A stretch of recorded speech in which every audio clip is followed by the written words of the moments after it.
سیرت النبی صلی اللہ علیہ وسلم صفحہ نمبر 131 حصہ اول حرب و فجار کی شرکت۔ عرب میں اسلام کے آغاز تک لڑائیوں میں جو متواتر سلسلہ چلا آتا ہے، ان میں یہ جنگ سب سے زیادہ مشہور اور خطرناک ہے۔ یہ لڑائی قریش اور قیس قبیلے میں ہوئی تھی۔ قریش کے تمام خاندانوں نے اس معرکہ میں اپنی اپنی الگ فوجیں قائم کی تھیں۔ آل ہاشم کے علم بردار زبیر بن عبد المطلب تھے اور اسی صف میں جناب رسول اللہ صلی اللہ علیہ وسلم بھی شریک تھے۔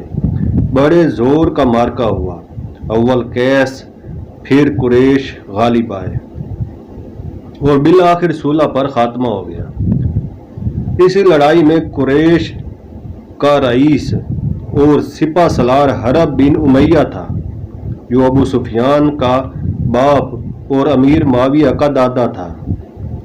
چونکہ یہ قریش اس جنگ میں برسر حق تھے اور خاندان کے ننگ و نام کا معاملہ تھا، اس لیے رسول اللہ صلی اللہ علیہ وسلم نے بھی شرکت فرمائی۔ لیکن جیسا کہ ابن ہشام نے لکھا ہے کہ آپ نے کسی پر ہاتھ نہیں اٹھایا۔ امام سہیلی نے صاف تشریح کے ساتھ تصریح کیا کہ حضرت صلی اللہ علیہ وسلم نے خود جنگ نہیں کی، اور ان کے الفاظ یہ ہیں۔ سیرت النبی صلی اللہ علیہ وسلم صفحہ نمبر 132 حصہ اول اور آپ نے اس لڑائی میں جنگ نہیں کی، حالانکہ آپ صلی اللہ علیہ وسلم لڑائی کی عمر کو پہنچ چکے تھے۔ اس کی وجہ یہ تھی کہ یہ لڑائی ایام الحرام میں پیش آئی تھی۔ نیز یہ وجہ تھی کہ فریقین کافر تھے اور مسلمانوں کو لڑائی کا حکم صرف اسی لیے خدا نے دیا کہ خدا کا نام بالا ہو۔ اس لڑائی کو فجار اس لیے کہتے ہیں کہ ایام الحرام میں یعنی ان مہینوں میں پیش آئی تھی جن میں لڑنا ناجائز تھا۔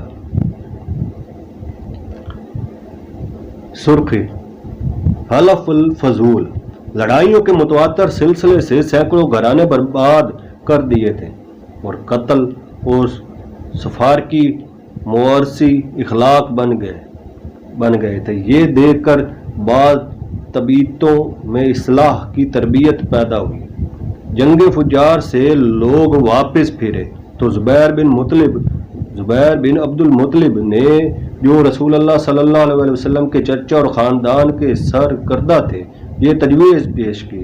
چنانچہ خاندان ہاشم، زہرا اور تمیم عبداللہ بن جدعان کے گھر میں جمع ہوئے اور معاہدہ ہوا کہ ہم میں سے ہر شخص مظلوم کی حمایت کرے گا اور کوئی ظالم مکہ میں نہ رہنے پائے گا۔